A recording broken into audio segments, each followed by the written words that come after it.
Okay, guys, here we are, day 7. You know, something that I realized throughout my years of retaining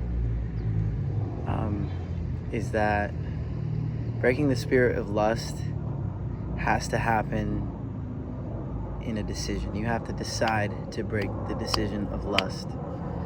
And so I've been on this journey since I was about 17. That's the first time that I ever heard of the concept of even retaining your seed. And I've struggled for such a long time because I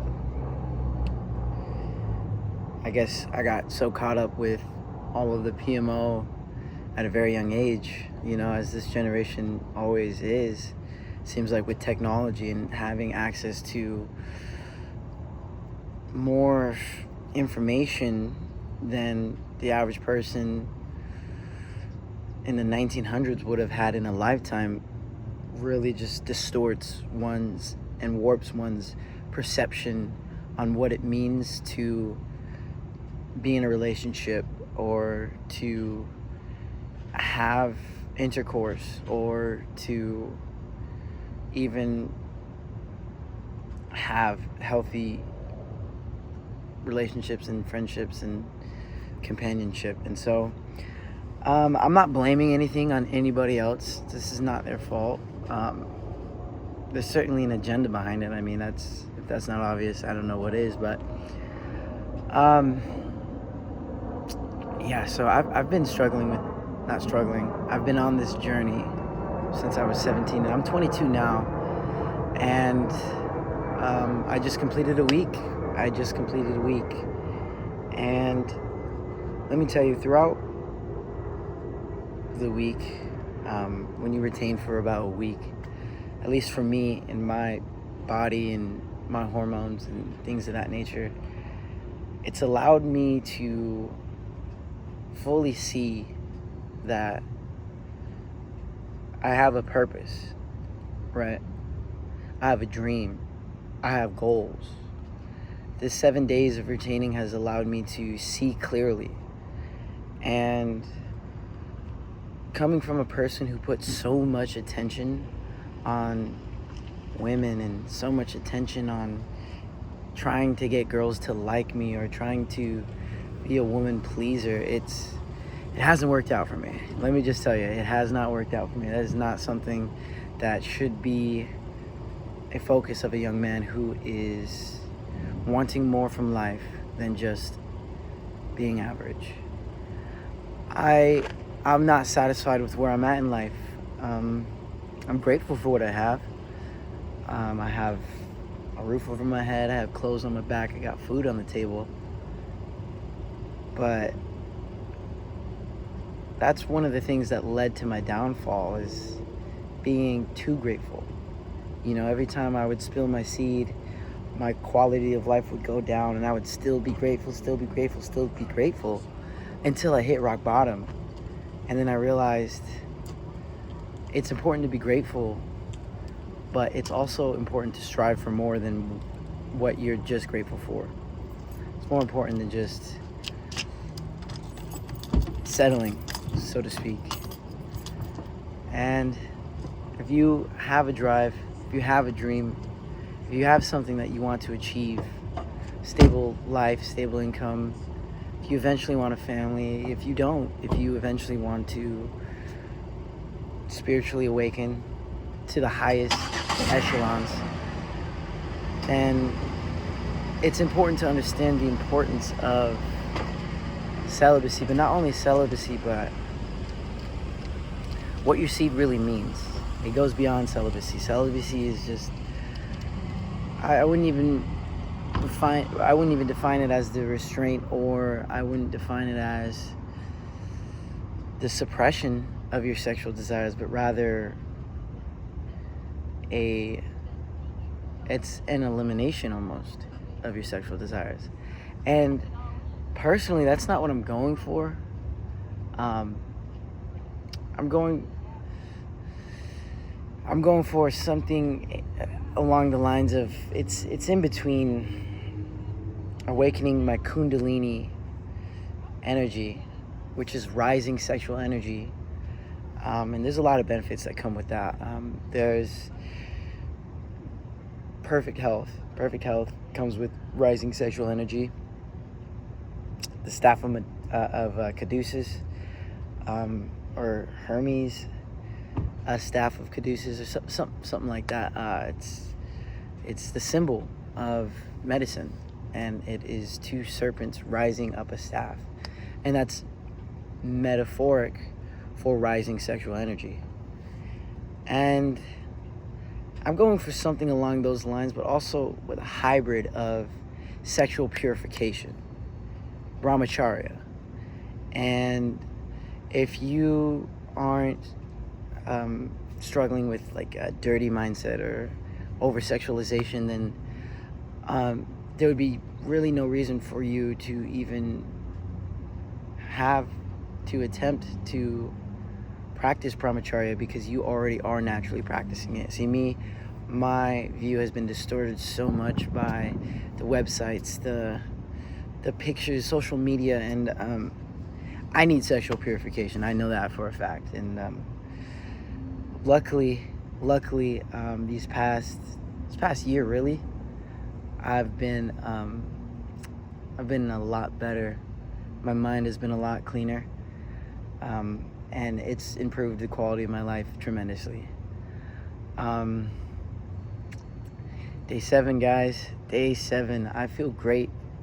I feel good. I feel like there's this power in me that nothing can stop. And I'm not saying I feel like I can do anything. I mean, I know I can do anything, but it's more along the lines of, I used to struggle with anxiety. I used to struggle with depression, but now it's like I have this drive. I have this energy. It's like this childlike spark of when I was a child. I remember I used to spring out of bed and just be excited for the day, and I used to just take the day head on, headstrong.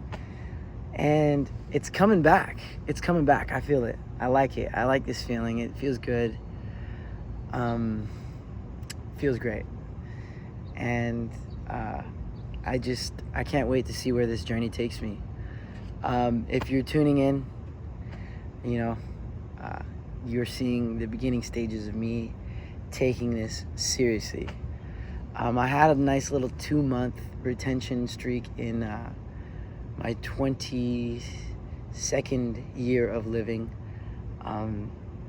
which means I was 21 at the time, because I had already completed 21 years and on to my 22nd, and I was still 21 years old. I had a 2-month streak, and I'm so young. Like, I have a lot of youth behind me, so that's why the earlier you start retention, better yet, you never spill your seed, the better off you are. It's life force, it's prana, it's ojas, it's chi, it's energy, and so that's why the younger you start retaining, the better off you're going to be. And that's why I had such phenomenal results when I went on a 2-month retention. I went on a 2-month retention, like I said, in my 22nd year of living, and I've manifested more money. I got a better position at my job. I had manifested a vehicle. I had wanted a vehicle since I was like 15. I went to high school, and back then I was back when I was 15 years old. I was a freshman in high school, and I wasn't like bad at all in terms of struggling with PMO or anything like that, because I was so young. And it's not just my youth that saved me, but I'm saying, like, I hadn't been indulging in all of the wrong practices up until that point. And so at the age of 15, I just wanted a vehicle for the longest time. And then age of 16, I ended up finding all of these bad practices, and I've just been spilling my seed and draining my energy and just completely deteriorating from the inside out. And I'd never been able to manifest a car, even though I had summer jobs, even though I had opportunities to get a vehicle. I wasn't able to manifest it. And that was the universe, it was God, it was just whatever it was, the higher power telling me that I was not worthy of that level of freedom. When I finally got my car, I felt like there was spiritual chains and spiritual shackles that I was able to unbind. And now I have a freedom to go and be wherever I want to be. And it is spiritual. Getting a car is spiritual because it's a spreading of the wings. And if you know anything about spirituality, do not let anyone tell you that spirituality has nothing to do with sexuality, because they're two ends of the same pole. So your sexuality is your lower nature, your spirituality is your higher nature. You got to learn to cultivate a combination, a yin and a yang, a mixture that works perfect for you. And I, at the age of 21, my 22nd year, I was able to manifest a vehicle, brand new. So that was proof enough, that was evidence enough, that was a prima facie enough for me to really lock in with this whole retention journey. And I mean, you know, I slacked off here and there because what will happen is that you will retain, and if your mind isn't purified, if your sexuality is not purified, then all it will do is give you more power, and then your mind will use that power corruptly. It will use that power to let's say have real experiences instead of having just online and experiences through the phone. And so you have to decide at some point, like, is that what you truly want? And I had to do a lot of soul searching just to understand that I want more. I want more than what this world has to offer. I want more than what somebody's body can do to me or do for me. In a way, it's almost like exploiting another person for your own sexual pleasure. And that's not the way that I want to live. That's not the way that I wanted to live. And I know that I'm put here on earth for a deeper reason than that, a deeper purpose. More than just having fun, more than just having pleasure. Like, I have a purpose. I have a drive. I have dreams. I have goals. I have things that I want to accomplish in this lifetime. And so you have to sit yourself down. You have to give yourself the talk. You have to really ask yourself, like, what do I want out of life? Now, there's basic tenets as a man, at least for me, that I want to be in shape. I want my health to be on point. I want to be able to perform at the optimal ability that I possibly can be. I want to be able to show God his creations or its creations potential, like what I'm fully capable of, not just sitting around beating my meat. Like, that's not what I want to do. That's not what you should want to do. And some people aren't ready to move on, and that's all right. You're not them. You're not watching this video because you're one of them. Even if you still are doing those bad practices, you're still watching this video. So at some level, you want to get better. You want to be better. And you can be. And you will be. You just have to decide. You have to make a decision and stick to it.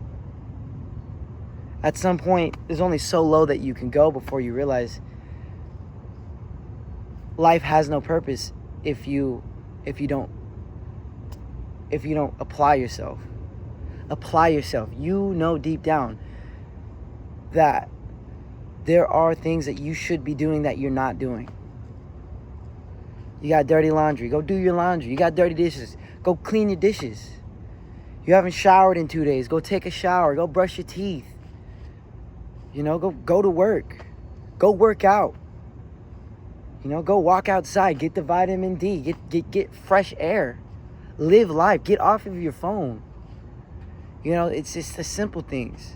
And if you just keep stabbing at it and keep chipping away, just, you know, maybe Monday you spend 15 minutes less on your phone, and Tuesday you end up spending 20 minutes less on your phone. I'm just using the phone as an example, but I mean, all of these things add up. They build up. They accumulate. It's a snowball effect, you know? You see all these successful people, and you're almost having this mindset of, oh, that could never be me. It seems like they were one in a million. But no, success is built off of daily productive habits that start now. They start now, and then they just build like a snowball. They get bigger and better, and you're just reaping the rewards. So, start the journey. You've got this.